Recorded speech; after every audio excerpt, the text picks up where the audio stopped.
Bismillahirrahmanirrahim. Assalamualaikum warahmatullahi wabarakatuh. This meeting is being recorded. Innalhamdalillah nahmaduhu wa nasta'inuhu wa nastaghfiruh wa na'udzu billahi min shururi anfusina wa min sayyiati a'malina may yahdihillahu fala mudhillalah wa may yudhlil fala hadiyalah. Asyhadu an la ilaha illallah wa asyhadu anna Muhammadan abduhu wa rasuluhu la nabiyya ba'da. Alhamdulillah, segala puji dan syukur kita sampaikan kepada kehadirat Allah Subhanahu wa taala.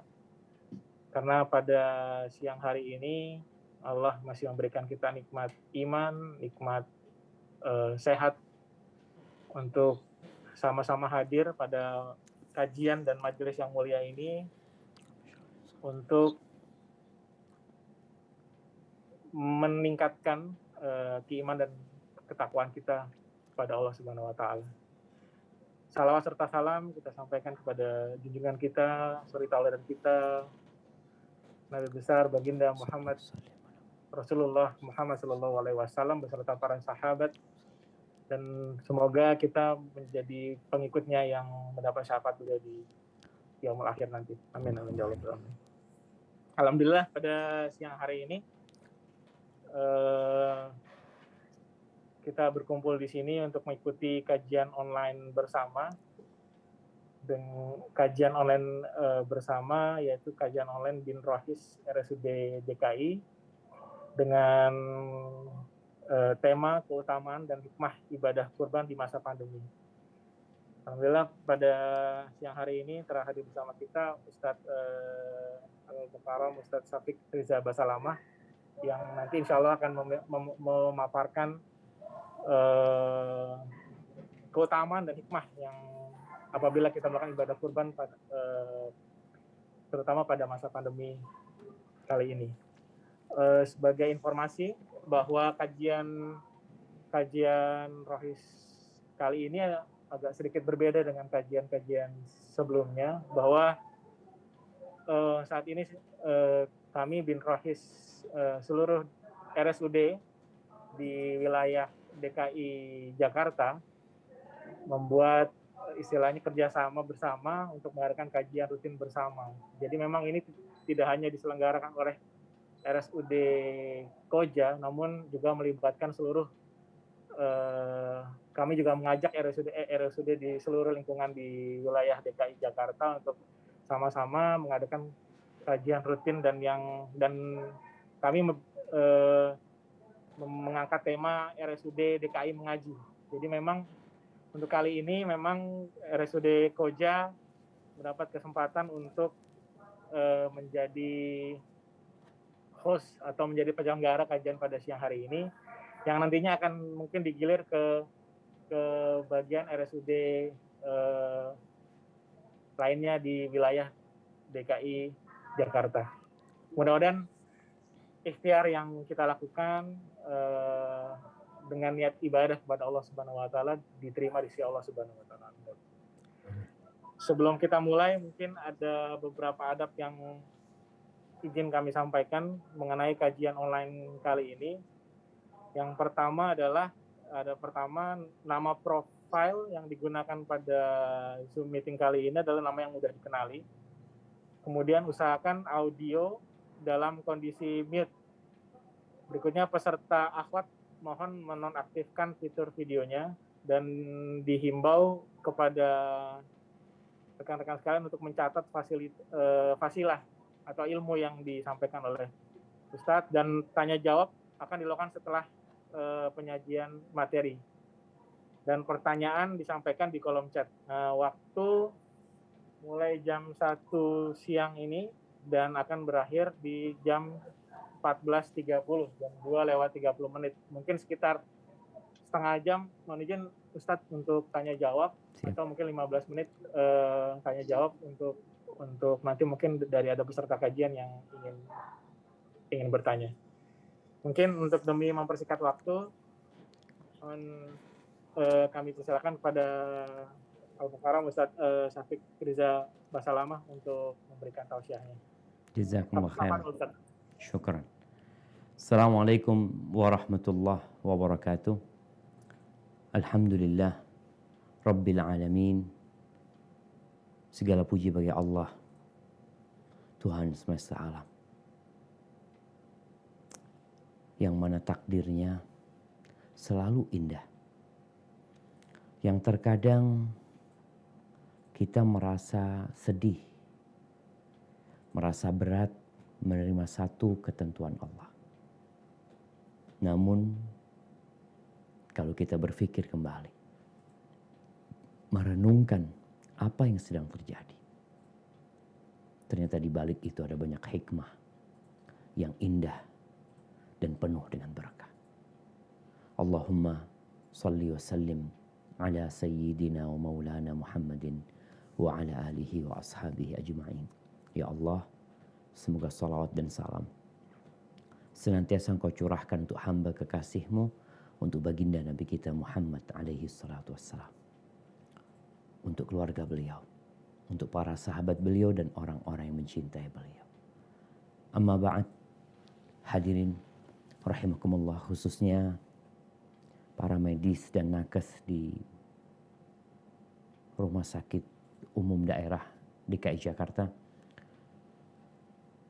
Di tengah gelombang pandemi yang semakin meroket, ternyata tak terasa kita ini sedang akan masuk ke hari-hari yang paling indah, yang paling mulia sepanjang 1 tahun ini.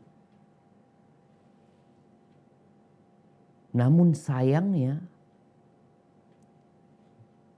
banyak di antara umat Islam yang tidak menyambut kedatangan hari ini.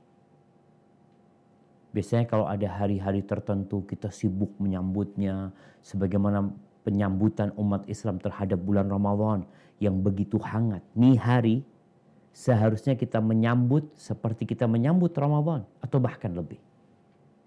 Kenapa? Rasulullah sallallahu alaihi wasallam bersabda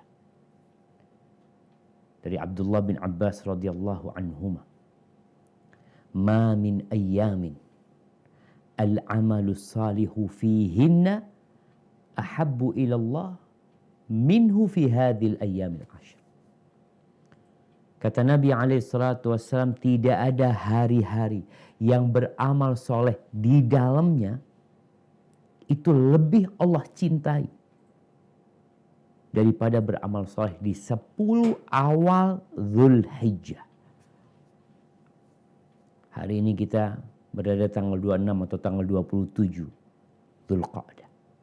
Tinggal 3 atau 4 hari lagi kita masuk ke hari-hari yang terindah sepanjang 1 tahun.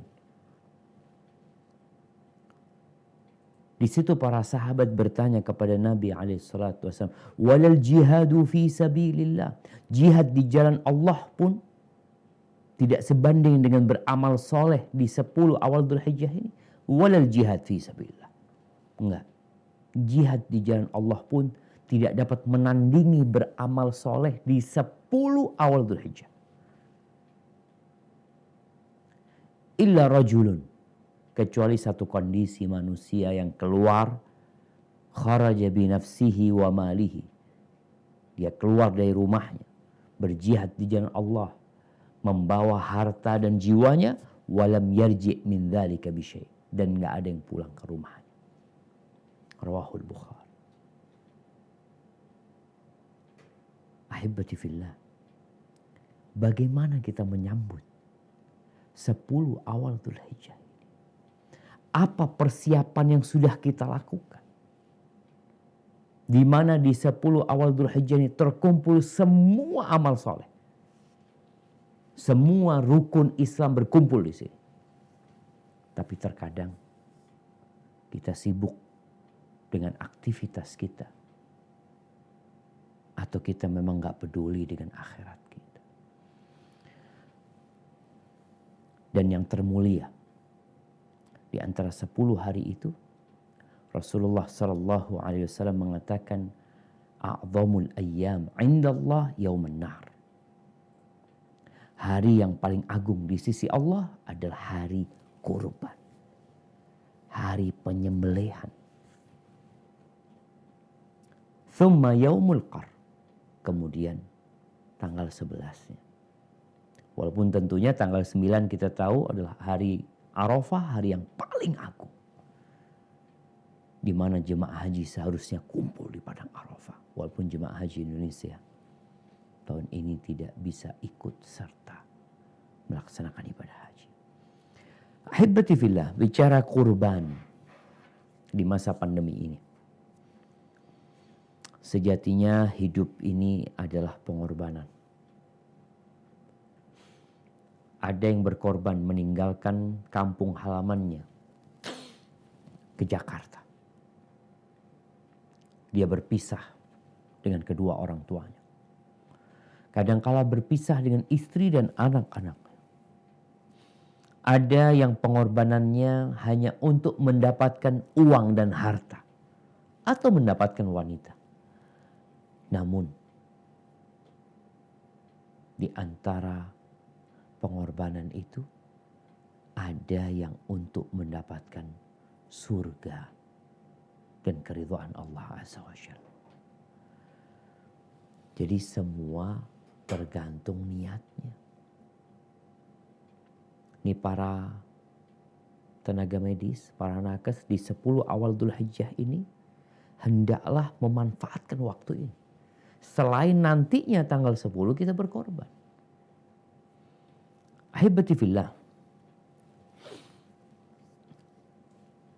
Kurban itu disyariatkan salah satunya adalah untuk membuktikan cinta. Mana yang lebih kita cintai? Diri kita, keluarga kita, harta kita, pekerjaan kita, atau Allah dan Rasul? Rumah akan kita tinggalkan. Pekerjaan kita akan tinggalkan. Keluarga kita akan meninggalkan kita. Bagaimana kita melihat ratusan rakyat Indonesia mati gara-gara COVID. Anak kemarin ikut pemakaman salah satu sahabat yang meninggal karena COVID. Deket gak boleh kita. Ngelihat jenazahnya gak boleh. Sendirian. Gitu. Maka kalau bicara kurban ini untuk membuktikan cinta. Allah Azza wa Jalla bercerita di dalam Al-Quran Karim tentang Habil dan Qabil. Bagaimana Allah memerintahkan kepada keduanya untuk berkurban. Apa kata Allah di surat Al-Ma'idah ayat 27. Nah.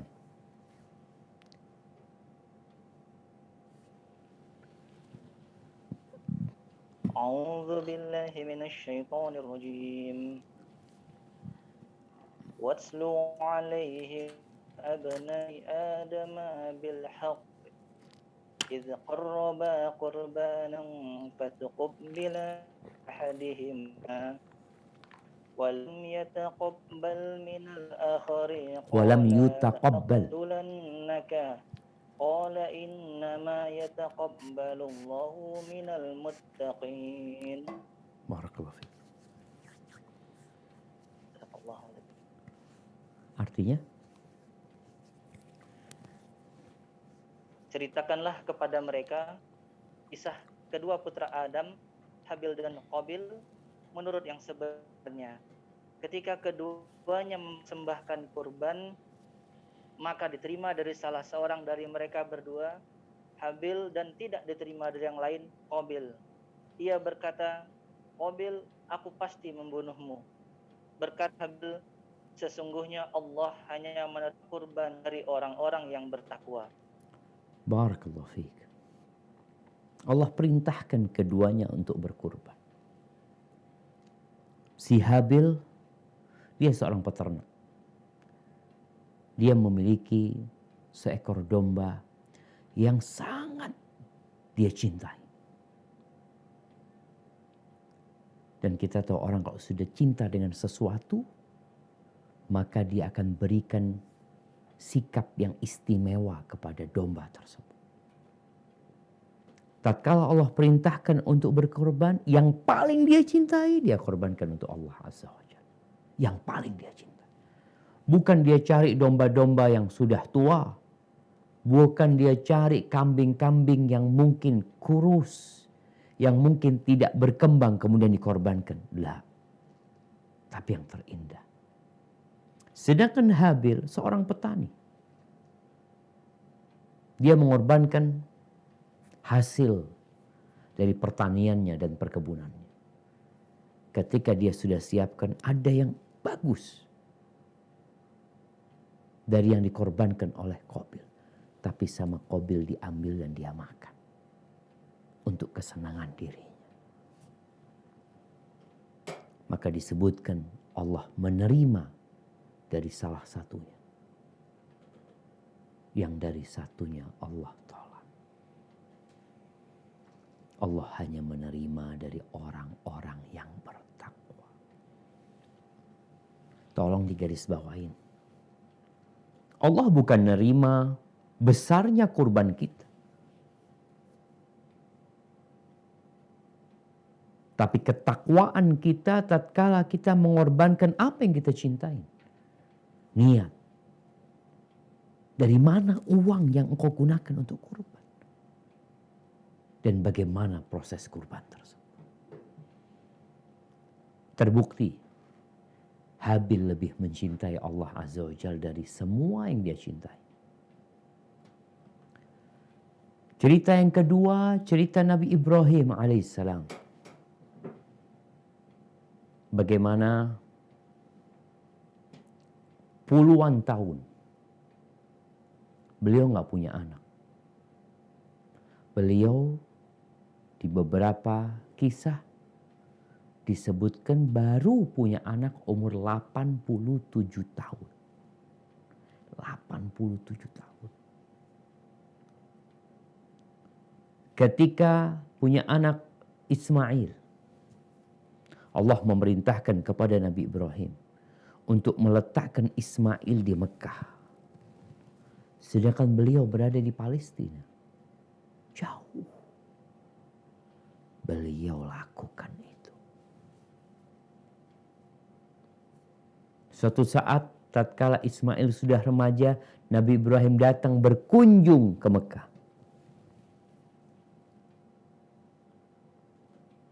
Di sana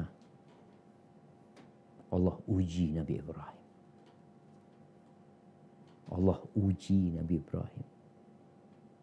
Dengan ujian apa? Mengorbankan pekerjaannya, meninggalkan rumahnya, mobil yang dia cintai, motor yang dia cintai korbankan. Lah. Putranya. Allah perintahkan kepada Nabi Ibrahim untuk menyembelih Ismail.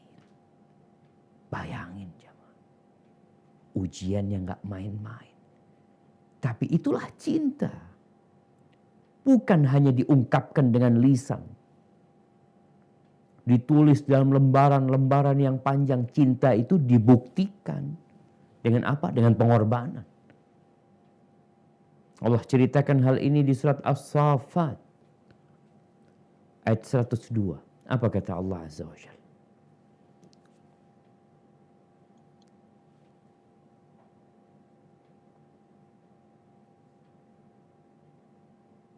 أعوذ بالله من الشيطان الرجيم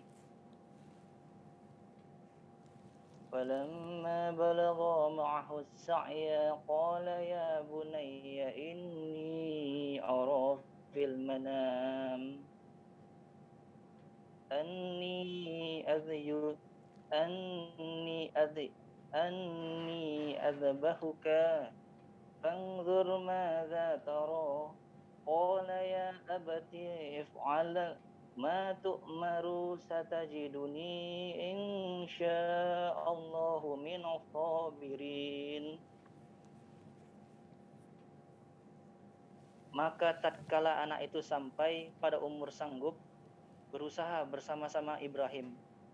Ibrahim berkata, "Hai anakku, sesungguhnya aku melihat dalam mimpi bahwa aku menyembelihmu. Maka pikirkanlah apa pendapatmu."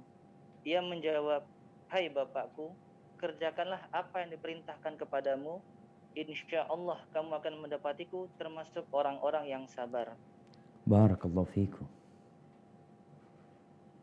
Dan Nabi Ibrahim melaksanakan perintah Allah. Dibawa Nabi Ismail. Bagaimana sang ayah ketika mengasah itu pisau. Bukan untuk menyembelih seekor domba. Atau onta yang gagah. Atau sapi yang mahal. Putranya sendiri. Dia punya putra satu waktu itu. Disuruh sembelih. Dan beliau lakukan. Ketika pisau itu diletakkan di lehernya, Allah ganti dengan domba yang besar. Kalau membaca buku-buku tafsir disebutkan domba itu adalah domba yang dikorbankan oleh Habil. Yang kemudian Allah kirimkan kepada Nabi Ibrahim untuk dikorbankan. Untuk disembelih. Karena dulu bukan disembelih sama Habil. Jadi korban pada waktu masa Habil dan Qabil itu, barang itu diletakkan di satu tempat. Ditunggu. Akan ada api. Disebutkan api itu berwarna putih yang menyambar itu kurban. Ketika diambil, berarti kurbannya diterima. Setelah Nabi Ibrahim benar-benar membuktikan bahwa Allah lebih dia cintai daripada putranya sendiri, Allah gantikan dengan domba. Ahibati fillah. Kita tahu dengan surat yang terpendek di dalam Al-Quranul Karim. Surat Al-Kautsar. Inna a'tainakal kautsar. Fasalli li rabbika wanhar. Allah perintahkan kepada Nabi SAW. Yang kemudian perintah itu juga untuk kita. Umatnya. Bagi siapa saja yang mengaku followernya Nabi Muhammad SAW, laksanakan perintah ini. Fasalli li rabbika wanhar. Salatlah untuk Rabbmu dan sembelihlah.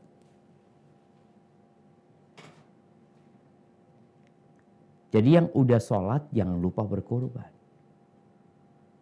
Banyak di antara kita jemaah yang motornya bagus. Yang handphonenya bagus, bahkan gonta-ganti. Yang tabungannya banyak. Yang berkata, ini untuk masa depan. Engkau berkorban untuk masa depan, bukan untuk sekarang. Kalau bicara sekarang, dagingnya habis dimakan. Tapi bicara masa depan, sejatinya yang engkau sembelih untuk Allah Azza wa Jalla, itulah tabungan masa depan. Ahibati fillah. Juga kita berbagi dengan kerabat kita. Dengan keluarga kita. Ada mungkin yang berpendapat mana yang lebih utama di masa pandemi ini, menyembelih kurban atau bersedekah. Kalau engkau bersedekah, ya dapat pahala sedekah. Engkau berkorban, dapat 2 pahala. Pahala kurban di hari-hari terindah dan pahala sedekah karena engkau juga bersedekah dengan daging hewan kurban yang engkau sembelih. Maka kurbanlah dan bersedekahlah. Kalau bicara sedekah nggak nunggu tanggal 10 Dzulhijjah. Nggak nunggu tanggal 11. Sedekah itu sepanjang masa bisa dikerjakan. Tapi kurban waktunya terbatas. Dan sekali lagi, bukan dagingnya. Bicara daging banyak di pasar. Beli daging 100 kilo. Engkau bagikan. Sedekah daging. Tapi engkau membeli seekor sapi. Lalu engkau sembelih, dianjurkan engkau menyembelih dengan tanganmu sendiri. Maka engkau telah melaksanakan perintah Allah Azza wa Jalla. Ahibati fillah. Di surat Al-An'am ayat 162, 163. Apa kata Allah Azza wa Jalla? Nah,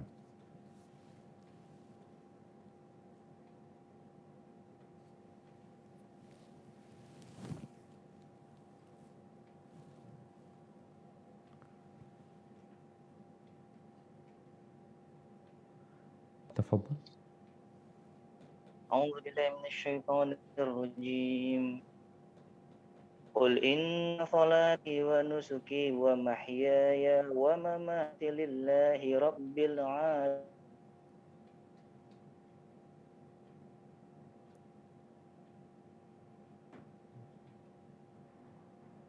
Nah,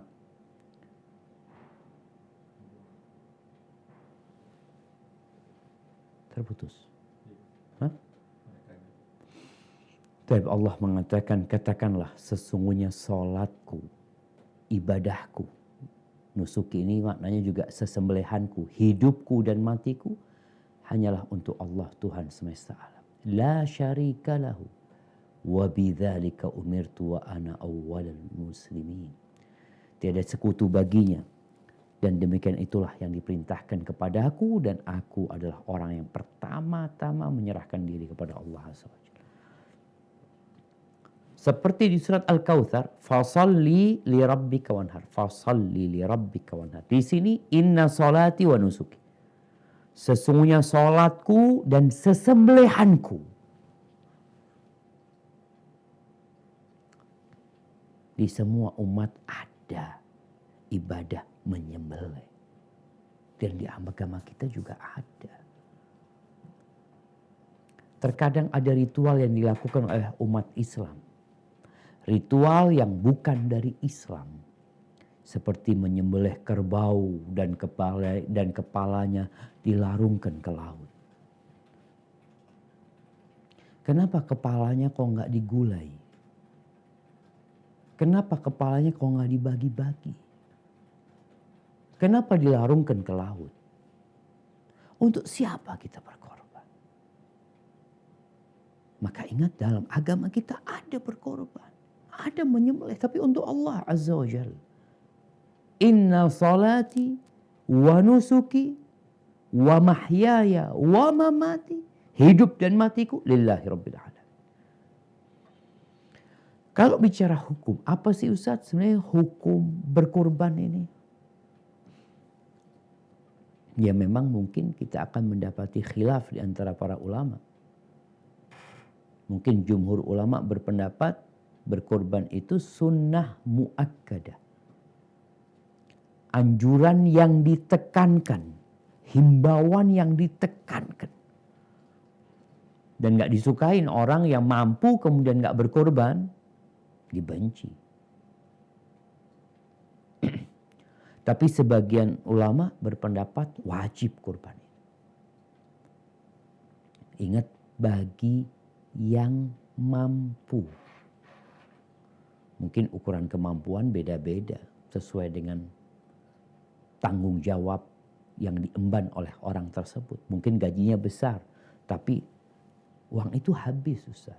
Anak nanggung orang tua, nanggung kakak, nanggung adik. Jadi duit itu habis. Tapi ada yang punya kelebihan harta. Rasulullah Sallallahu Alaihi Wasallam mengatakan, man wajada sa'atan walam yudahi, barang siapa yang mendapati keluasan di rizkinya. Ingat, rizki yang ada pada kita pemberian Allah bukan karena usaha kita. Karena kalau bicara rizki, ada rizki yang bukan dari usaha. Tahu-tahu bapaknya mati, dapat warisan dia. Emangnya karena usaha dia dapat duit itu? Enggak. Maka karena pemberian Allah Azza wa Jalla. Berapa banyak anak yang menunggu kematian orang tuanya agar bisa bagi waris, ternyata anaknya mati duluan. Sekali lagi, rizki itu benar-benar karunia Allah. Maka barang siapa yang mendapati keluasan, walam yudahi, kemudian dia tidak berkorban, fala yaqrabanna musallana. Gak usah dekat-dekat ke musalla kita. ke tempat kita sholat nggak usah. Rawahu Ahmad wa Ibnu Majah.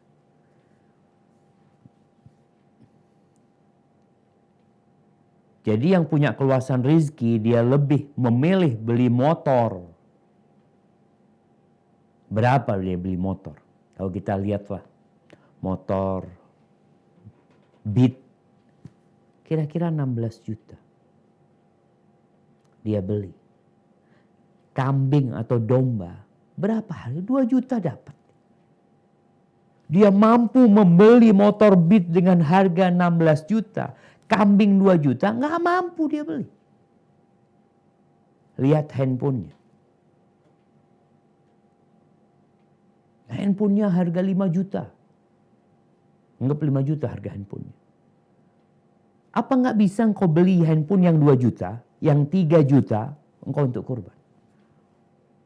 Yang beli motor 16 juta, apa nggak bisa, nggak cukup untuk engkau beli motor harga 10 juta? Masih sisa 6 juta engkau bisa beli domba yang besar. Karena bicara kurban, bicara cinta, bicara persiapan untuk masa depan kita. Dan bagi yang motor dan mobilnya bagus-bagus, mobilnya ratusan juta, mobilnya bahkan ribuan juta, berapa yang kau korbankan? Separuh harga mobilmu? Mampu.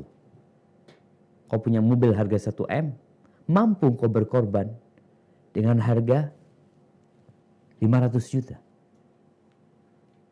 Bayangin Rasul Sallallahu Alaihi Wasallam ketika beliau berangkat haji, beliau menghadiahkan, beliau membawa onta sebanyak 100 ekor onta. Beliau sembelih di Mekah sana. 100 ekor onta. Kalau bicara orang yang haji qiron, itu kewajibannya potong 1 kambing cukup dia. Cukup. Selesai. Kewajiban dia. Tapi beliau ingin menghadiahkan yang terindah. Beliau sembelih itu. 100 ekor onta. Kalau harga 1 onta itu, anggap 30 juta. 3 miliar yang beliau sembelih. Rumah beliau di kota Madinah, rumah petak 5 kali 5 cuma. Tak besar rumah beliau. Tapi karena beliau tahu dengan hakikat dunia ini. Beliau memberikan contoh bahwa semua yang kita miliki di dunia, itu kita akan tinggalkan. Bisa dibayangin ya, 100 ekor onta itu bersama Nabi SAW. Pahalanya di sisi Allah Azza wa Jal menemani. Karena yang bakal nemenin kita di kuburan apa? 3 yang nganterin kita ke kuburan. Kalau dengan COVID sekarang mobil COVID, mobil jenazah ikut ke kuburan. Itu petugas dari PNPB ikut ke kuburan. Ya, yatba'ul mayyit salat. Ada 3 yang mengikuti jenazah. Yang pertama, keluarganya, hartanya, ikut itu. Yang ketiga, amalnya. Yang tersisa di situ siapa? Amalnya doang. Kalau dia seorang yang terkenal, public figure, seorang artis mungkin yang ngantarkan jenazahnya banyak. Pertanyaannya, siapa di antara orang-orang yang mengantarkan kuburan itu yang mau mendampingimu di kuburan? Siapa? Anaknya nggak bakal dampingin. Anak nggak bakal. Istri atau suami, nggak ada. Selamat tinggal sudah urusannya. Dunia yang ditinggalkan dibagi-bagi sama ahli waris. Maka jangan meremehkan kurban ini. Karena Nabi SAW memberikan ancaman yang nggak berkurban padahal mampu. Jangan dekat-dekat tempat sholat kita. Ahibbatifillah, bicara keutamaan. Maka ya, keutamaannya tentunya akan mendapatkan keridhaan Allah Azza wa Jalla. Akan mendapatkan derajat yang tinggi di sisi Allah Azza wa Jalla. Ada banyak hadis tentang keutamaan kurban ini, tapi rata-rata hadis itu dhaif. Contohnya mungkin hadis ma amila ibnu Adam yauman nahr amalan ahabba ila Allah Azza wa Jalla min iraqati dami. Tidak ada amalan yang paling dicintai Allah untuk dikerjakan pada hari penyembelihan itu lebih dari mengucurkan darah. Wa innaha la ta'ti yaumal qiyamah. Yang dia korbankan itu akan datang pada hari kiamat dengan tanduknya, dengan kakinya, dengan bulunya. Wa inna ad-dam la yaqa' min Allah azza wa jal bimakanin qabla an yaqa' 'alal ard. Sesungguhnya darah itu akan mendapatkan nilai di sisi Allah azza wa jal sebelum dia jatuh ke tanah. Fatayyibu biha nafsan. Maka hendaklah kalian berkorban dengan niat yang baik. Namun hadis ini dhaif. Tapi yang jelas Nabi Ibrahim berkorban. Nah, dan Nabi kita Muhammad alaihi salatu wassalam berkorban. Dan engkau pengikut Nabi Muhammad alaihi salatu wassalam seharusnya berkorban. Ahibati fillah. Kalau bicara yang ingin berkorban, apa yang harus dilakukan? Rasulullah sallallahu alaihi wasallam mengatakan, "Idza ra'aitum hilala dzulhijjah." Apabila kalian melihat hilal. Hilal itu bulan sabit. Bulan-bulan Islam ini ngitungnya itu pakai bulan, bukan pakai matahari.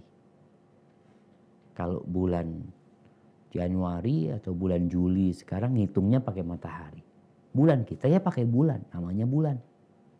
Apabila kalian melihat hilal Dzulhijjah, melihat bulan sabit, bulan Dzulhijjah, wa arada ahadukum ayyudahhi, dan salah seorang di antara kalian hendak menyembelih, hendak berkorban, falyumsik an sya'rihi wa adfarihi.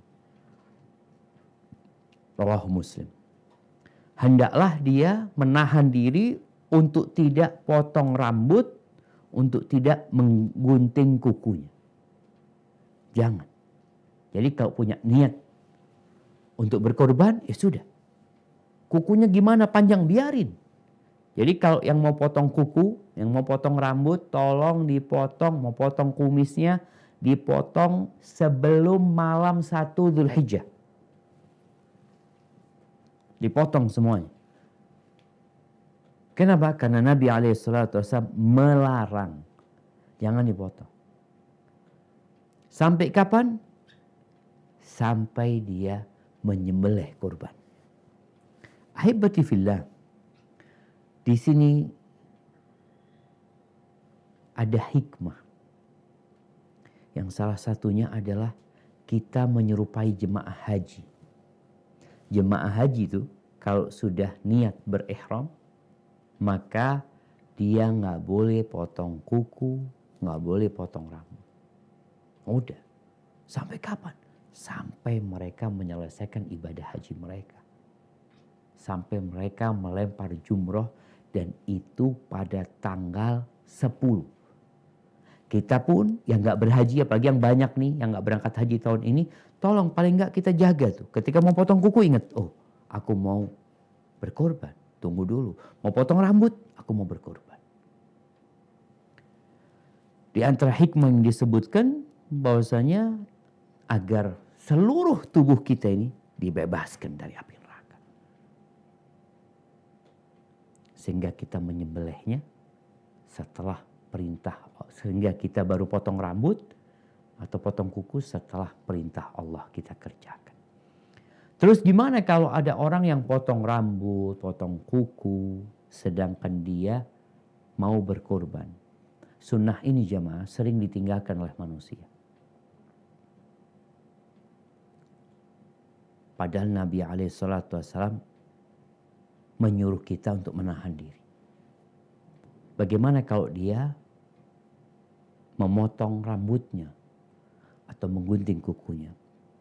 Ibn Qudamah Al-Maqdisi rahimahullahu ta'ala mengatakan, fa'innahu yatruk, hendaklah dia itu meninggalkan qatr syar, menggunting rambut, memotong kuku. Fa'in fa'ala astaghfirullah, kalau dia ternyata memotong rambutnya, menggunting kukunya, hendaklah dia beristighfar.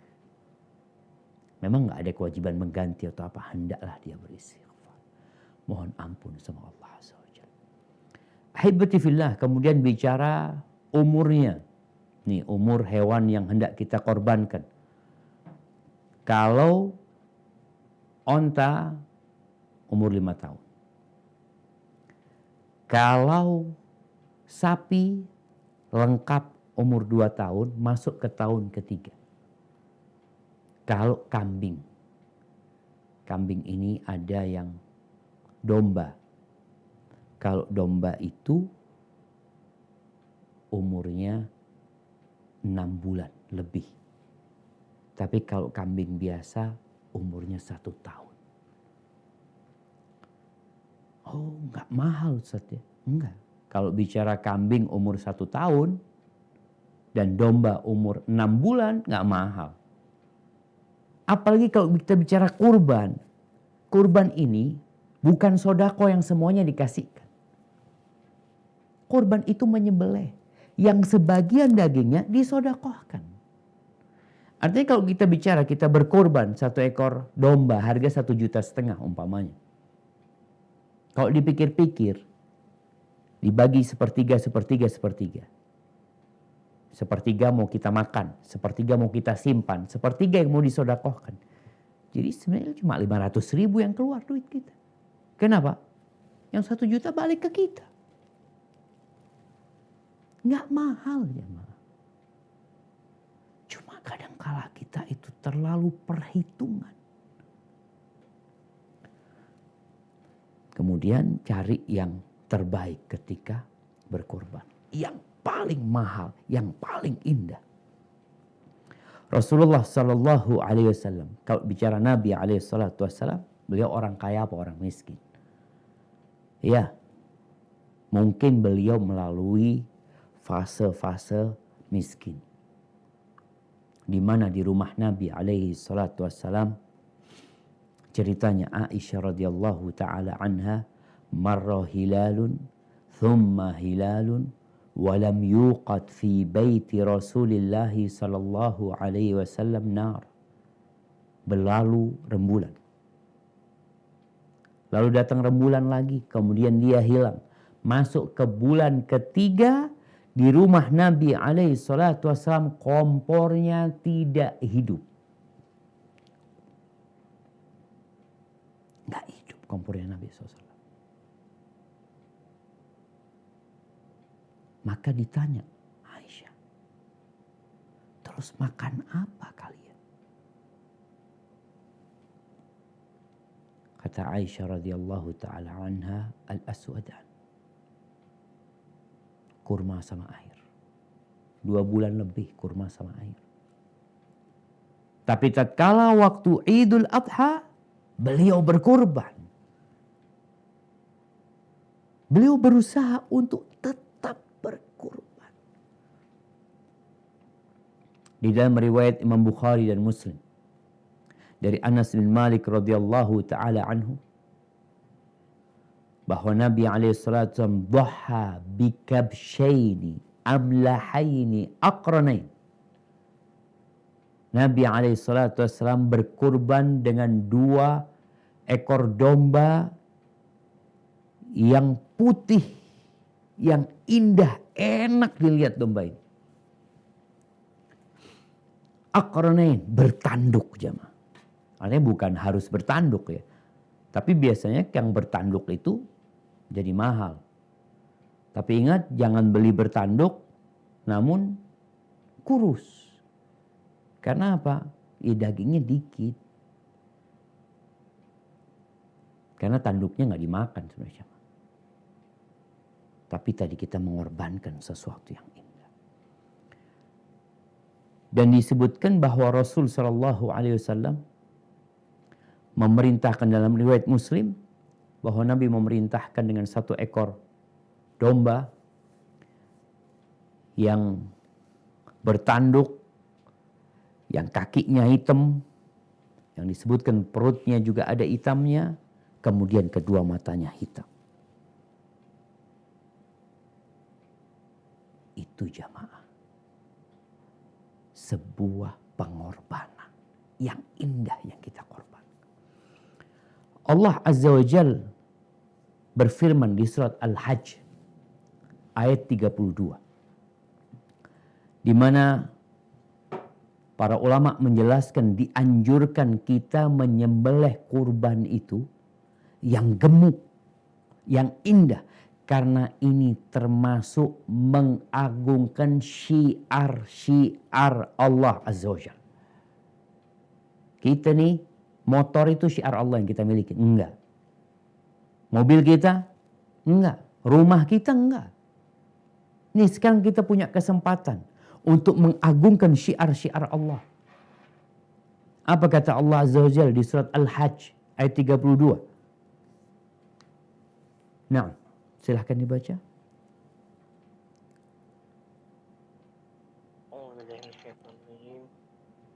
ذلك ومن يعظم شعائر الله فإنها من تقوى القلوب. Demikianlah perintah Allah, dan barang siapa mengagungkan syiar-syiar Allah, maka sesungguhnya itu timbul dari ketakwaan hati. Barakallahu fikum. Ibnu Abbas mengatakan di antara mengagungkannya adalah menggemukkan hewan kurban kita. Ini di antara syiar-syiar Allah, kita mengembukkannya, kita membesarkannya, kita membuatnya indah. Ini termasuk bentuk pengagungan. Sehingga hewan kurban yang kita pilih, tatkala dia semakin mahal, semakin bagus. Kadang-kadang kan kita kalau lihat hewan kurban, kita lihat ini harganya 3 juta. Yang ini harganya 4 juta. Beratnya sama. Tapi yang ini lebih indah. Lebih gagah. Walaupun kadang-kadang kita memahamkan hal ini kepada para masyarakat. Ya kadang-kadang enggak usah yang itu aja sama aja lah. Enggak sama jemaah. Jadi kalau kita bicara sama beratnya, tapi yang ini lebih mahal karena dia lebih gagah, karena modelnya lebih bagus. Apalagi memang ada domba-domba yang ganteng jemaah. Atau kambing-kambing yang gagah sekali. Yang harganya berbeda. Memang masyarakat menjualnya berbeda. Bukan karena Idul Adha, bukan. Jadi jangan berpikir karena Idul Adha dimahalin. Enggak, karena memang di pandangan manusia itu bagus, itu indah. Kita bicara korban, mengorbankan sesuatu yang indah. Jadi semakin dia itu mahal, semakin dia berharga, bernilai, tentunya berbeda pahala yang akan diterima. Rasulullah Sallallahu Alaihi Wasallam ketika beliau ditanya tentang membebaskan budak, agama kita datang ketika perbudakan merajalela. Sehingga ada anjuran untuk membebaskan budak-budak. Beliau ditanya alaihi salatu wassalam, ayyur riqabi afdal. Dalam membebaskan budak itu, budak yang mana yang paling mulia, yang paling afdal untuk dibebaskan? Karena dulu perbudakan ketika merajalela, harga budak tuh beda-beda. Diperjualbelikan manusia pada waktu itu. Ini harganya anggap 100 juta, yang ini 200 juta. Lu kenapa kan sama? Enggak, yang ini pinter. Yang ini bisa itu. Maka Nabi SAW menjawab, aghlaha thamanan wa anfasuha inda ahliha. Yang paling mahal harganya, yang paling bernilai di pemiliknya.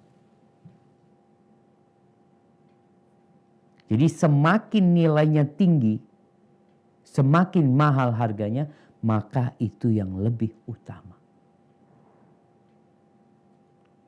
Ya orang kalau beli motor, dia sebenarnya ingin motor yang paling bagus. Orang beli mobil kepingin mobil yang paling bagus, hanya saja duitnya nggak cukup. Bicara domba, ya usahakan kita ketika memilih binatang yang hendak kita korbankan, maka yang terbagus. Al-Imam Ibn Huzaimah rahimahullahu ta'ala mengatakan, kullama azumat ru'yatuhu indal mar'i, kana a'zam li thawabillah idza akhrajahu lillah. Setiap orang ini memandangnya dengan pandangan yang sangat menyenangkan, Masya Allah bagus banget, ini bicara budak. Maka tatkala mengeluarkannya untuk Allah, maka semakin besar pahalanya di sisi Allah. Begitu pula dengan hewan kurban kita. Jadi semakin hewan itu enak dipandang, sayang kita ingin menyembelihnya, ya Allah sayang banget, bagus ini untuk, mungkin bicara kalau orang berpikir ini untuk kontes umpamanya. Kadang kalau orang berpikir, oh ini untuk apalagi, untuk pembibitan. Kemudian dia korbankan, maka semakin besar pahalanya di sisi Allah SWT. Tapi di antara 3 hewan ternak yang dikorbankan, mana yang lebih utama?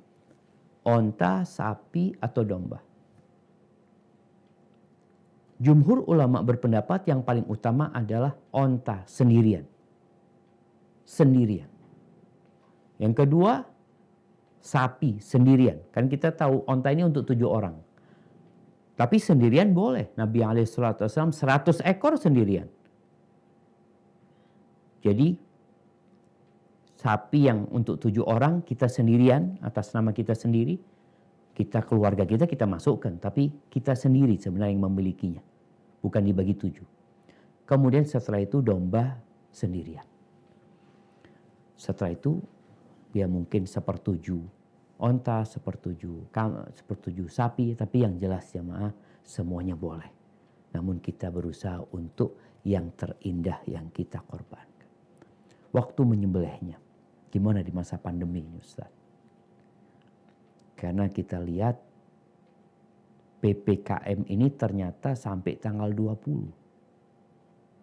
Yang mana hari itu kemungkinan akan bertepatan dengan tanggal 10 Zulhijjah. Sehingga kita nggak bisa menyembelih umpamanya di daerah-daerah yang zona merah umpamanya. Ketahuilah menyembelih kurban ini nggak harus di masjid. Nggak harus di lapangan. Nggak harus dititipkan ke sana. Sembelih di belakang rumah kita. Nggak usah rame-rame, nggak usah ngundang orang. Sembelih, setelah sembelih potongi, setelah itu bagikan. Sebagian taruh di kulkas kita, sebagian kita makan. Jadi nggak harus kita menyembelihnya itu di keramaian, enggak. Maka nih kesempatan nih buat teman-teman di masa pandemi ini untuk belajar menyembelih. Belajar. Kalau bicara menyembelih itu yang penting bagaimana 2 urat lehernya itu putus. Lebih utama 2 urat lehernya putus bersama kerongkongannya diputusin.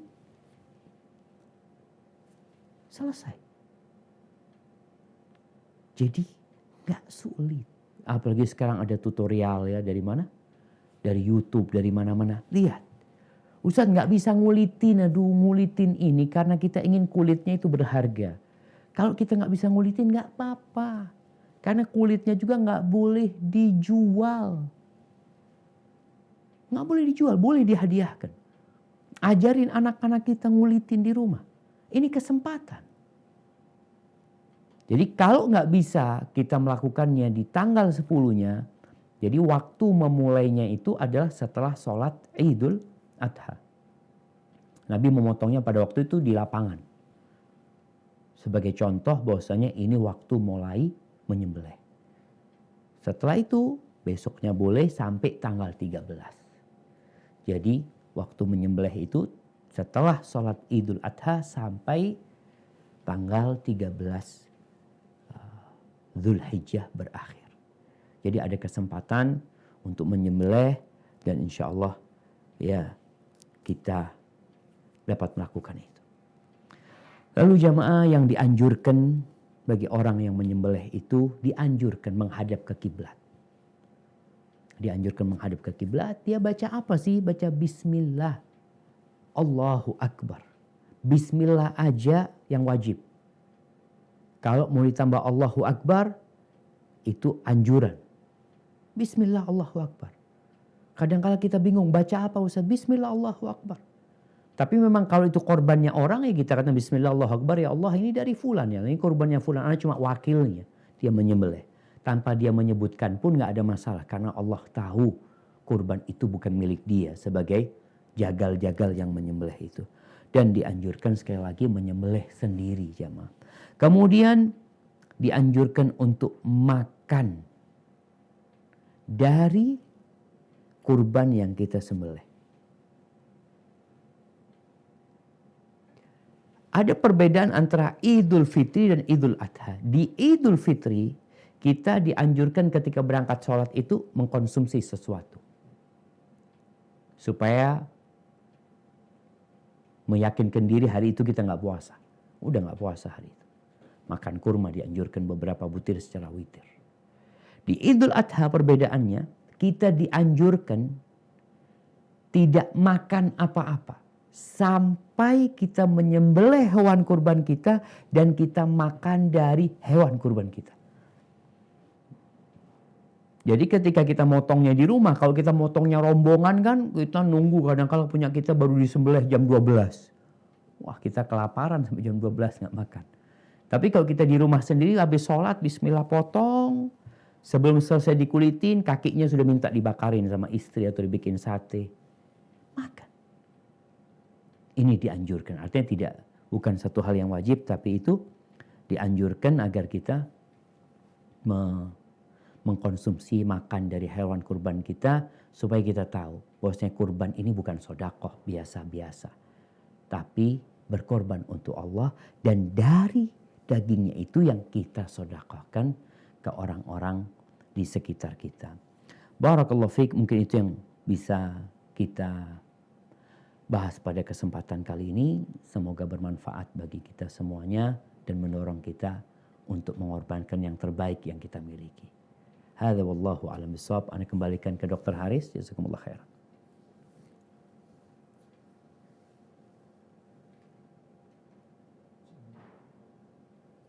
Masih mute kayaknya, Dok.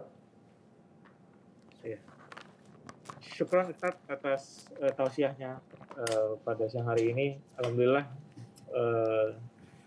banyak ilmu atau kajian dari Ustaz yang insya Allah bermakna bagi kita semua.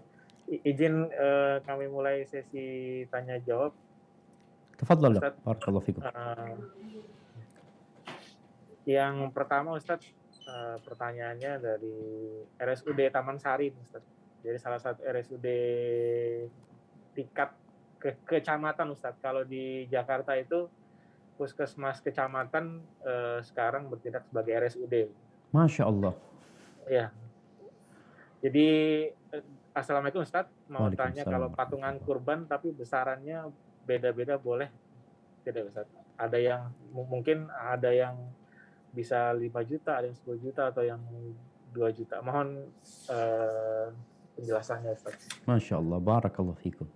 Nah, mahibati fillah. Jadi kalau sapi itu harganya 35 juta. Dibagi 7 berarti satu orang 5 jutaan. Namun ternyata yang patungan ini beda-beda. Ada yang tadi 5 juta, 7 juta, pokoknya sampai 35 juta. Boleh nggak? Boleh-boleh aja sebenarnya, asalkan tadi yang ngasih uang lebih sejatinya dia membantu yang uangnya sedikit. Seharusnya kan 5 jutaan, nih orang cuma 3 juta, fulan 7 juta. Berarti sebenarnya yang 2 juta itu sodakoh dari fulan buat yang 5 juta ini. Buat yang tadi hanya 3 juta. Jadi nggak ada masalah sebenarnya, artinya sesuai dengan kesepakatan mereka. Atau bisa jadi 1 ekor sapi itu hanya 3 orang yang patungan. Kan buat 7 orang, ya tinggal dihitung nanti berapa orang sebenarnya gitu loh. Kalau yang 3 orang yang bayar duit umpamanya yang satu 10 juta, yang satu 15 juta.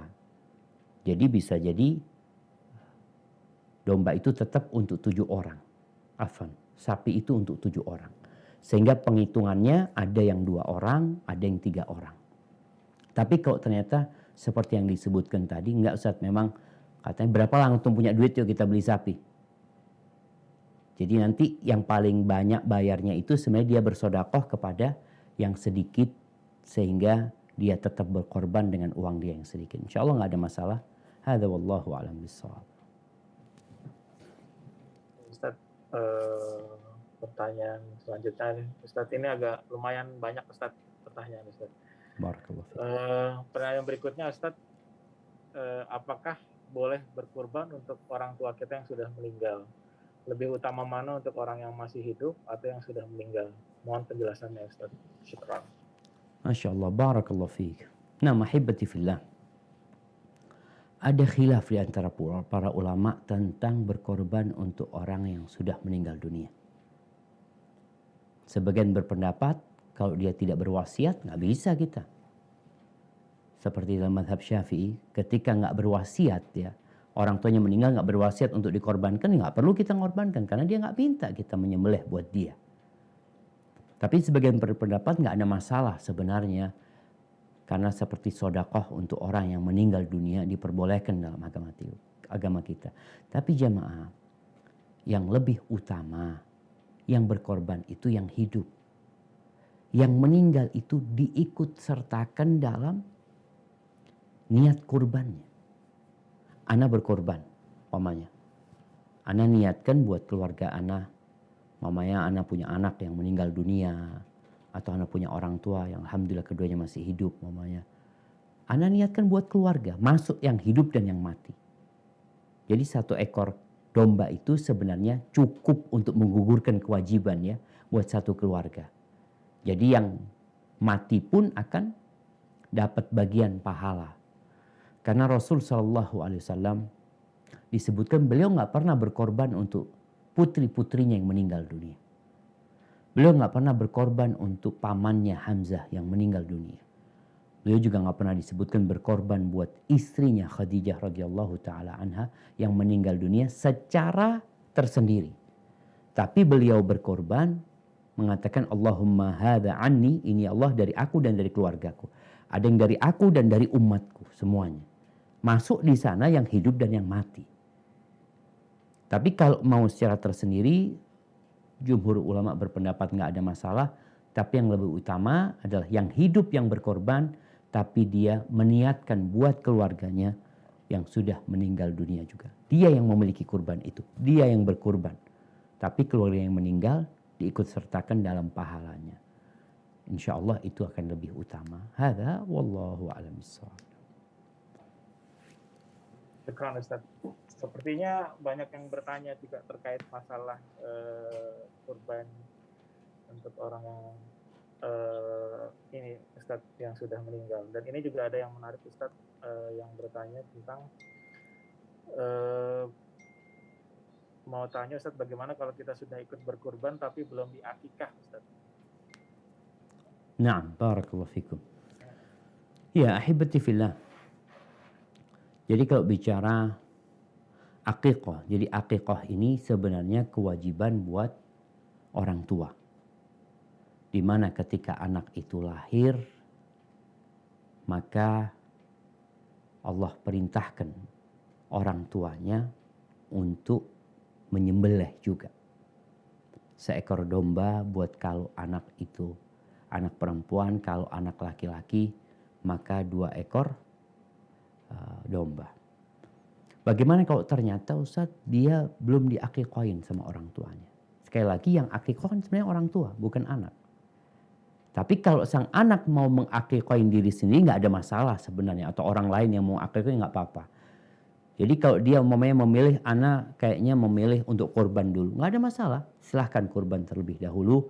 Karena kalau bicara kurban ini waktunya terbatas. Tanggal 10, 11, 12, 13. Tapi kalau akikoh lebih bebas. Walaupun dianjurkan dulu ketika kita umur 7 hari. Artinya kita waktu itu ya nggak mungkin berkorban. Atau nggak mungkin menyembelih akikoh kita sendiri. Orang tua yang menyembelih. Tapi karena orang tua tidak mengakikohin kita sebenarnya nggak punya kewajiban untuk mengakikohi diri sendiri. Tinggal orang tua. Namun kan juga harapan kita ya nggak ada tanggungan orang tua. Kullu mauludin marhunun bi aqiqatihi. Nabi alaihissalatu wassalam mengatakan semua yang lahir itu tergadai dengan akikohnya sampai disembelih. Jadi kita dituntut bagaimana gadai itu lunas ya dengan menyembelih akikoh tersebut. Tapi kalau bicara yang belum akikoh, bolehkah korban? Boleh, tafadhol. Tapi kalau engkau mau akikoh sekarang ya sekarang akikoh. Jangan nunggu Idul Adha. Karena memang terjadi khilaf di antara para ulama. Gimana kalau hari akikohnya itu pas dengan hari Idul Adha? Bolehkah dia meniatkan akikoh dengan kurban sekalian? Pendapat yang kuat nggak bisa. Dua ibadah yang berbeda. Engkau akikoh selesai buat akikohmu. Yang kurban sendiri. Jadi intinya diperbolehkan orang untuk berkurban walaupun dia belum diakikohin. Tapi lebih utama ya kalau bicara akikoh ya sekarang nggak usah nunggu Idul Adha engkau baru mengakikohi diri sendiri. Atau kita yang memberikan kepada orang tua. Domba, sampaikan ayah ini ayah buat akikoh diriku. Itu kayaknya lebih utama. Jadi tetap ayah kita sebenarnya yang mengakikohin kita. Bukan kita mengakikohin diri sendiri. Hadza wallahu a'lam bissawab. Baik. Terima kasih Ustaz. Lanjutnya Ustaz, agak banyak Ustaz. Tafadhol dok.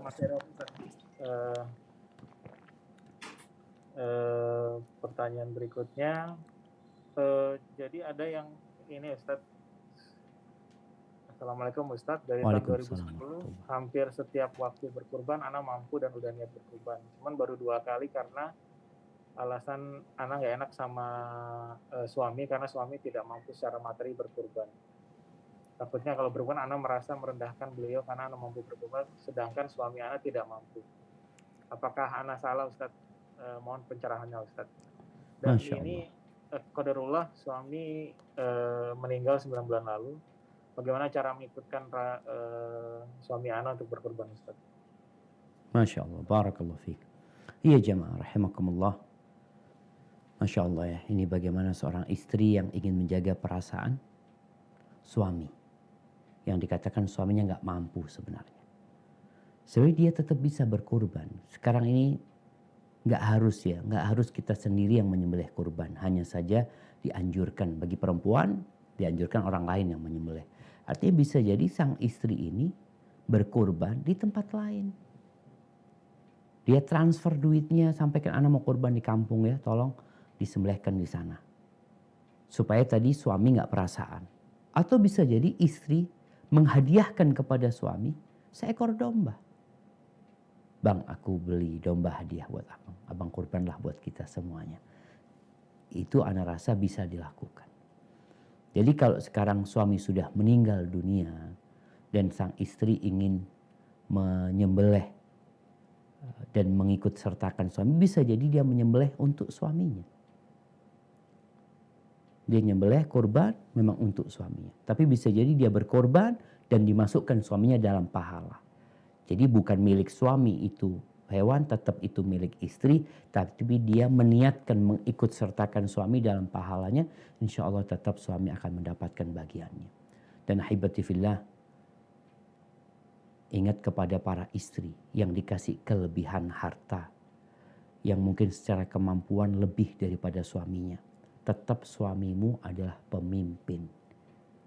Karena banyak terjadi kalau gajinya suami itu lebih kecil dari gajinya istri, atau sang suami itu tidak memberikan nafkah yang cukup karena penghasilannya memang sedikit, kadangkala istri menggantikan posisi suami sebagai pemimpin. Padahal Allah Jalla Jalaluh mengatakan ar-rijalu qawwamuna 'alan nisa. Laki-laki itu pemimpin atas wanita. Istri wajib taat sama suami. Istri wajib patuh sama perintah suami. Bukan kebalikannya. Bagaimana Rasulullah SAW menikah dengan Khadijah. Siapa yang kaya? Khadijah. Siapa yang lebih banyak hartanya? Khadijah. Tapi bagaimana Khadijah menjadikan semua hartanya bisa dimanfaatkan untuk dakwah Nabi SAW. Hadza wallahu a'lam bissawab. Ustaz, masih ada lagi Ustaz terkait dengan tadi untuk urunan berkurban Ustaz. Ada yang minta penjelasan lebih lanjut Ustaz terkait dengan urunan berkurban. Dan ini kebetulan dari Direktur RSUD Tanah Abang Ustaz. Izin bertanya Ustaz, ini mungkin mohon penjelasannya lagi Ustaz lebih dalam. Kalau ada dalam pembelian satu sapi, kurang lebih sekarang rata-rata memang 3,5 juta per 7 bagian Ustaz. Kalau ada satu orang yang hanya bisa berikan 500.000. Ketika kurangan di subsidi yang lain, apakah yang urunan 500.000 ini tetap tercatat telah berkurban atau bagaimana Ustaz? Mohon penjelasan Ustaz. Jadi Dok, satu orang ini nggak mampu, gitu Dok? Iya Dok, iya nih Ustaz cuman punya 500.000 Ustaz. Tadi kan Ustaz sampaikan dia disubsidi dari yang lainnya. Iya, dari yang lain. Apakah itu termasuk berkurban itu Ustaz? Barakallahu fikum. Nah, artinya kalau yang subsidi itu dia bukan berkorban. Jadi yang ngasih duit 500 ribuan sama dia nggak berkorban. Yang berkorban tetap satu orang tadi. Jadi dia punya uang 500 ribu. Ditambahin 3 juta. Jadi 3,5. Jadi yang ngasih 3 juta ini nggak berkorban. Kalau memang dia tadi membantu orang ini supaya dia berkorban. Jadi yang terhitung berkorban tetap yang punya uang 500 ribu. Karena yang 3 juta itu subsidi dari orang-orang agar dia berkorban. Jadi nggak ada masalah sebenarnya. Seperti yang terjadi di sekolah-sekolah jamaah. Kadang-kala di sekolah itu anak-anak urunan. Urunan 100 ribuan. Berapa orang? 25 orang. Jadi 2,5 juta. Siapa yang berkorban? Nggak ada yang berkorban. Kecuali diberikan hewan itu kepada salah satu orang. Jadi yang urunan 100 ribuan ini buat siapa? Buat Ahmad sudah, Ahmad yang korban. Ya berarti Ahmad yang berkorban. Sehingga subsidi itu nggak masalah sebenarnya asalkan itu benar-benar diberikan kepada salah satu orang tadi. Jadi kalau dikatakan dia punya uang 500 ribu kemudian disubsidi sama yang lainnya sehingga jadi 3,5 juta maka sah kurbannya dia. Tapi tentunya bicara pahala mereka juga dapat pahala yang ngasih 500 ribuan tadi. Tapi pahala sodakoh bukan pahala kurban. Mungkin seperti itu Dok. Wallahu a'lam bishawab. Ini makin banyak pertanyaannya Ustaz terkait dengan teknis berkurban Ustaz. Ini ada lagi yang bertanya. Assalamualaikum warahmatullahi wabarakatuh. Waalaikumsalam warahmatullahi wabarakatuh. Izin bertanya apakah dibolehkan ketika berkurban meminta bagian dari tubuh hewan? Maksudnya misalnya sepertiga daging yang dimakan. Misalnya kita minta bagian paha atau dagingnya saja. Sebenarnya berapa sih ini Ustadz kira-kira yang bisa kita makan sendiri yang tadi Ustadz? Masya Allah. Nah, barakallahu fikum. Iya, berkaitan dengan kurban ini, berapa persen sih yang boleh kita makan? Jadi sekali lagi kurban ini bukan sodakoh. Yang sodakoh, masa orang makan sodakohnya gitu kan? Nggak boleh. Tapi bicara korban, dia berkorban. Dianjurkan untuk sodakoh. Jadi berapa persen yang harus disodakohkan? Berapapun. Yang penting ada yang disodakohkan. Walaupun cuma 1 kilo, walaupun yang disodakohkan cuma 1 kilo. Jadi dia mau separuh kambing itu, tafadhol nggak apa-apa. Dia mungkin mengatakan saya mau 3 kakinya. 3 kaki kita ambil atau 4 kakinya. Sisanya yaitu yang dibagi. Boleh, boleh. Jadi sekali lagi kurban ini adalah mengucurkan darah, berkorban untuk Allah Azza wa Jalla. Dianjurkan kita makan dari kurban kita. Pendapat yang lebih kuat di antara penjelasan para ulama, tetap harus ada yang disodakohkan.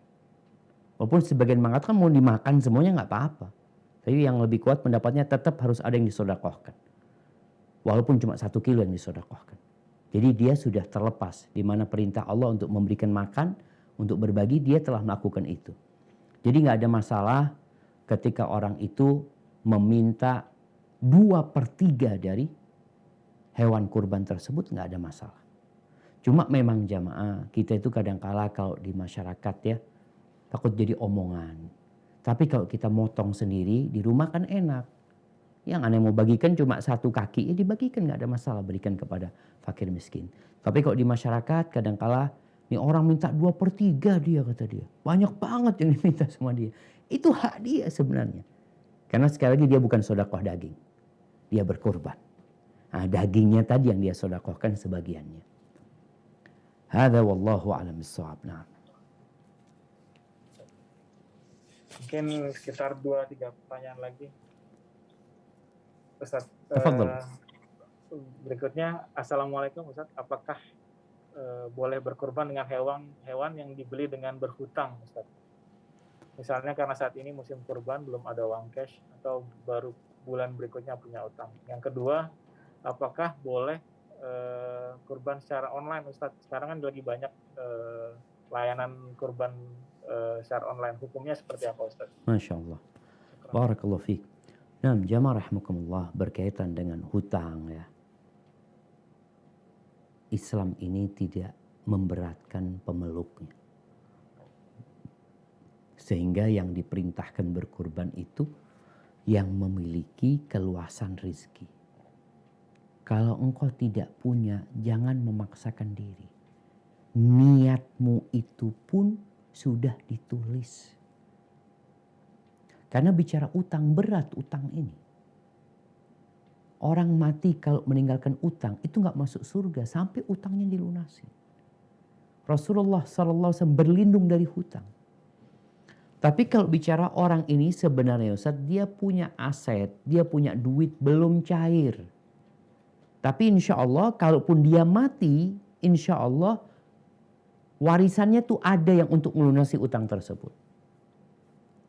Maka boleh-boleh aja dia berkorban dengan hutang. Asalkan tadi dia punya harta yang dapat atau cukup untuk melunasi hutangnya. Masalahnya dia nggak pegang uang cash karena sekarang uang nunggu, kadangkala lagi jual rumah, lagi jual ini belum laku. Sehingga dia nggak pegang uang cash, dia mau pinjem dulu. Baru kemudian nanti kalau itu laku, itu cair dia bayarin nggak apa-apa. Tapi sekali lagi ketika engkau nggak mampu, jangan memaksakan diri. Tapi Ustadz, sebagian orang ini nggak mampu beli barang itu utang sebenarnya. Dia beli motor utang, itu utang. Masa korban nggak utang? Jadi sebenarnya boleh-boleh aja berkorban dengan berhutang, sah. Asalkan tadi dia punya sesuatu untuk melunasinya. Sebagian ulama ditanya tentang gimana sekarang anak ini punya uang, tapi anak punya utang. Anggap anak punya utang 5 juta, anak punya uang 5 juta. Mana yang harus anak pilih? Berkorban atau bayar utang? Maka yang lebih utama adalah membayar hutang. Karena itu kewajiban dia, tanggungan dia. Sedangkan korban dia nggak punya tanggungan karena memang dia nggak mampu. Kecuali dia anak kok kepingin kurban Ustadz ya. Duit anak ada lagi, bentar lagi insya Allah cair. Nah, kalau kondisinya seperti itu maka dia perlu bertanya kepada pemilik uang. Afwan nih, uang antum sudah ada 5 juta. Tapi anak terus terang kepingin kurban anak.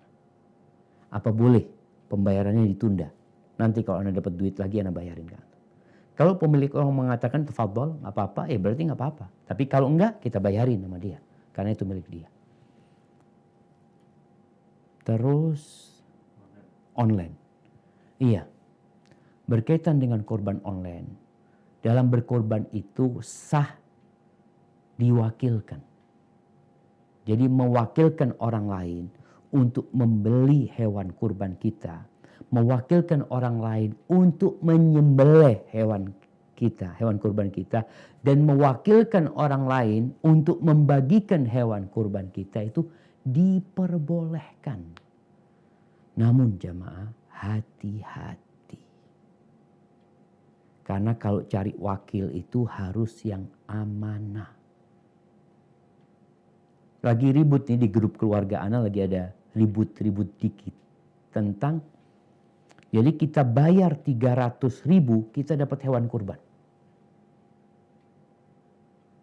Jadi ada satu lembaga yang mengumpulkan kurban orang-orang, kemudian sama mereka itu dipotong, kurban itu dipotong bener. Lalu siapa yang mau ambil bayar 300.000. Dikasihkan dia itu sebenarnya untuk disalurkan. Artinya pihak ini nggak amanah. Seharusnya dia bertugas untuk menyalurkan. Tapi dia tidak menyalurkan, malah dia cari orang yang mau bayar 300.000, diperbolehkan ngambil hewan kurban, tapi udah dipotong. Jadi dia nggak sesuai gitu.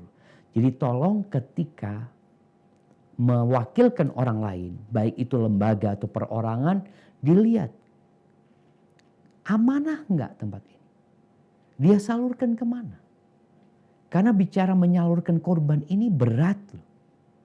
Kita di kampus STDI sekarang ini panitia sedang kebingungan karena mahasiswa pada pulang semuanya. Kondisinya PPKM. Gimana cara kita menyalurkannya nanti? Capek tiap tahun Ana rasakan. Lelah kita. Menyembelih sapi, menyembelih domba, kita potongin, kita bungkusin, kita bagi kupon ke masyarakat. Paling enak potong, siapa yang mau bagikan? Fadhol. Loh, kita tahu dari mana dia bagikan atau tidak. Bisa jadi dimakan sama dia. Maka bagi yang ingin kurban bukan online ya, mewakilkan walaupun sistemnya sekarang online, tolong jangan sembarangan. Karena banyak penipu-penipu di online tersebut atau orang-orang kalau tidak dikatakan penipu kurang amanah. Sehingga kita harus benar-benar memastikan kurban kita.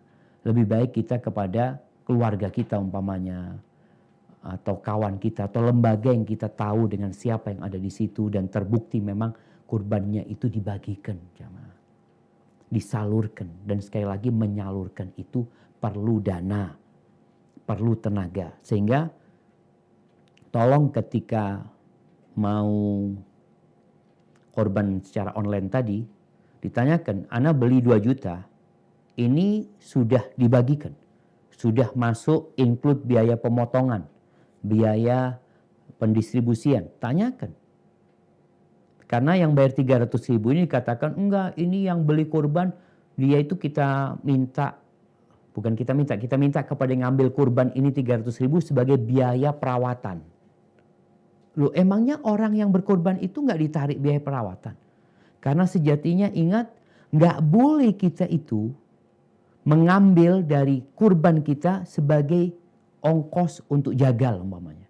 Kulitnya untuk jagal, kepalanya untuk jagal. Sebagai ongkos itu nggak boleh, sebagai upah nggak boleh. Tapi sebagai hadiah boleh-boleh aja.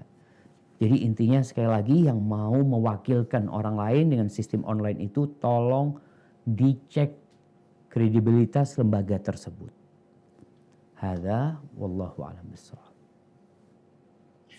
Ini Ustadz masih ada beberapa pertanyaan Ustadz, tapi waktu kita kurang lebih tinggal 6 menit lagi. Ustadz mungkin ada sekitar 2 pertanyaan lagi. Tafadhol. Nanti Bismillah. ditutup dengan doa. Mohon maaf nih kepada seluruh peserta kajian apabila pada kesempatan kali ini tidak bisa kita sampaikan pertanyaannya. Untuk 2 pertanyaan terakhir ini yang sering kali juga ditanyakan Ustadz dari yang berapa kali kirim pertanyaan. Untuk sapi nih Ustadz, apakah untuk sapi sepertujuh bagian itu untuk di atas namakan per individu atau per kepala keluarga Ustadz? Dan nomor 2, apabila panitia melakukan, ada panitia kecil untuk pemotongan, apakah memang panitia mendapat jatah, ada hukumnya atau tidak Ustadz? Yang terakhir mungkin Ustadz, eh, ada orang yang kita rencanakan sedekahkan untuk mendapat kurban tapi tidak mau menerima kurbannya, Ustaz. Hukumnya seperti apa, Ustaz? Gimana?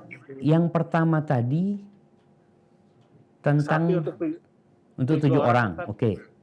Itu atas namanya per individu orangnya atau boleh, atau kan ada yang kepala keluarga atau per kepala keluarga itu, Ustaz. Perorangan atau niatnya itu perorangan atau atas nama satu keluarga itu, Ustaz. Maksudnya itu perbagiannya, Ustaz. Ya, afwan dok. Jadi sapi ini kan untuk 7 orang. Atau dia satu orang memotong sendirian? Dia rencana sapi untuk 7 orang itu apakah hitungannya individu ataukah berdasarkan kepala keluarga? Pertanyaannya itu, Ustaz. Oke, siap. Jadi, barakallahu fikum. Nah, jemaah. Jadi sebenarnya 7 bagian di sapi itu adalah pengganti 7 bagian di domba, bukan orangnya. Sehingga sebagaimana satu domba itu cukup untuk satu keluarga, begitu pula 7 bagian yang ada di sapi tersebut. Jadi bukan untuk 7 orang sebenarnya, bukan pengganti 7 orang, tapi sebagai pengganti 7 ekor domba. Jadi kalau dikatakan bagaimana niatnya, ya niatnya nggak masalah. Seperti domba yang diniatkan satu orang meniatkan untuk keluarganya. Artinya menginkludkan keluarganya dalam pahala. Jadi nggak ada masalah dalam 7 ekor, dalam 1 ekor sapi itu untuk 7 kepala keluarga umpamanya, nggak ada masalah seperti itu. Tapi pertanyaan yang kedua, panitia. Jadi kalau bicara panitia punya hak enggak? Enggak punya panitia hak. Tapi panitia memang boleh makan gitu loh. Dapat jatah boleh. Tapi kalau panitia mensyaratkan umpamanya, ana minta 2 kilo. Ana mau bantu asalkan ana minta 2 kilo. Ini berarti akadnya ujroh, upah. Kalau bicara upah nggak boleh dikasih dari kurban. Jadi kalau dia datang memang panitianya minta upah, berarti dikasih duit. Daging dikasih sebagai hadiah. Sebagai pemberian. Jadi sekali lagi bagi para panitia, niatkan ketika mereka masuk dalam panitia kurban itu untuk membantu. Di tempat kita, panitia itu ada 2. Ada panitia yang dari dalam kampus, ada panitia yang dari luar. Panitia yang dari dalam kampus itu nggak ada akad. Akadnya membantu. Mereka membantu, mahasiswa membantu, para ustadz membantu. Kemudian yang dari luar, sebagiannya itu akadnya upah. Kita ngomong, antum kerja, antum masuk ke panitia, kerja dari jam sekian sampai jam sekian, kita kasih 100.000 umpamanya. Nanti kita tetap kasih daging. Sebagai hadiah buat dia, bukan sebagai upah. Jadi jangan sampai panitia itu merasa dia punya hak, karena dia bekerja, dia punya hak umpamanya 3 kilo. Enggak. Jadi akadnya akad membantu. Kalau ternyata dagingnya habis. Di mana dagingnya habis? Ya sudah, bukan rezeki kita. Yang jelas panitia mendapatkan pahala yang tertulis di sisi Allah Azza wa Jalla. Tapi kalau antum mau kerja, silahkan minta upah. Karena nggak boleh diupah dengan daging kurban. Tuh, pertanyaan yang ketiga tadi. Nah, menolak pemberian ya. Jadi mungkin wallahu a'lam ya. Kalau dikatakan ada orang yang menolak pemberian ya. Kita tahu Rasulullah Shallallahu Alaihi Wasallam pernah di rumahnya itu ada daging. Beliau ketika mau makan kasih tahu ini daging sodakoh kepada Barirah. Barirah itu budak yang dibebaskan sama Aisyah radhiyallahu taala. Nabi alaihissalatu wasallam mengatakan buat Nabi tidak menerima sodakoh. Jadi Nabi dan anak keturunannya itu nggak boleh terima sodakoh. Tapi Nabi terima hadiah. Maka Rasul SAW mengatakan buat Barirah sodakoh ke kita jadinya hadiah. Nggak apa-apa gitu. Jadi kita berbaik sangka kalau memang ada orang yang tidak terima sodakoh dari kita. Maka kita nggak usah baper. Mungkin memang dia keluarga Nabi atau orang yang tidak terima sodakoh. Mungkin kita kasihnya hadiah. Jadi dari hewan kurban itu kita boleh sodakohkan. Sodakoh ini biasanya kepada orang yang di bawah kita. atau kita boleh hadiahkan buat yang selevel sama kita atau di atas kita. Hadza wallahu a'lam bishawab. Ya, Ustaz, syukran fillah Ustaz, atas diskusinya pada siang hari ini dan kajiannya. Mungkin karena sudah jam 2:30 Ustaz, mohon izin agak terlambat. Mungkin berkenan kiranya Ustaz dapat memberikan bacaan doa Ustaz. Siap. untuk khususnya nih Ustaz dari Bin Rohis, khususnya untuk teman-teman tenaga kesehatan yang sedang berjuang untuk menangani pasien COVID, dan ada juga teman-teman dan keluarga teman-teman juga tenaga kesehatan yang memang sedang menderita COVID juga. Semoga Allah juga memberikan, Allah SWT menerima amal ibadah kita. Silakan pada. Nah, Masya Allah, barakallahu fiik. Ya hibati fillah, di saat pandemi yang begitu memprihatinkan, banyak di antara kita peduli dengan protokol kesehatan. Banyak di antara kita yang terus menghimbau masyarakat untuk menjaga imun. Tapi kita lupa untuk menjaga iman. Kita lupa untuk berobat dengan berdoa memohon kepada Allah Azza wa Jalla. Untuk menjaga imun kita dengan meminta kepada Allah Azza wa Jalla. Karena sejatinya COVID ini makhluk ciptaan Allah Azza wa Jalla. Yang dia tidak akan dapat mengganggu, tidak akan dapat menular kecuali dengan izin Allah Azza wa Jalla. Allahumma lakal hamdu kulluh, wa lakal syukru kulluh, wa ilaika yurja'ul amru kulluh. Allahumma salli wa sallim ala Muhammad wa ala ali Muhammad kama sallaita ala ali Ibrahim innaka Hamidum Majid. Allahumma shfi mardana wa mardal muslimin.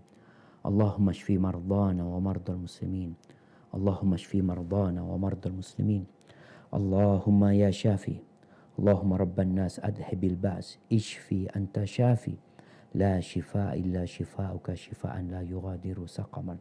Allahumma adfa' anna al-bala' wal-waba' wal-mihan wal-zalazil wal-fitan an baladina hadha khasah wa an sa'iri biladil muslimin.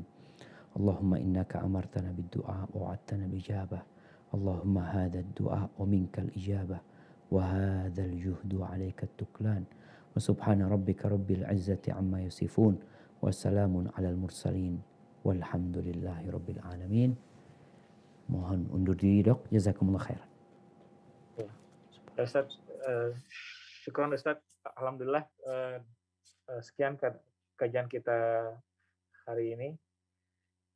Mari kita tutup dengan doa kafaratul majelis. Subhanakallahumma wa bihamdika asyhadu an la ilaha illa anta astaghfiruka wa atubu ilaik. Sekian dari saya. Billahi taufiq wal hidayah. Assalamualaikum warahmatullahi wabarakatuh.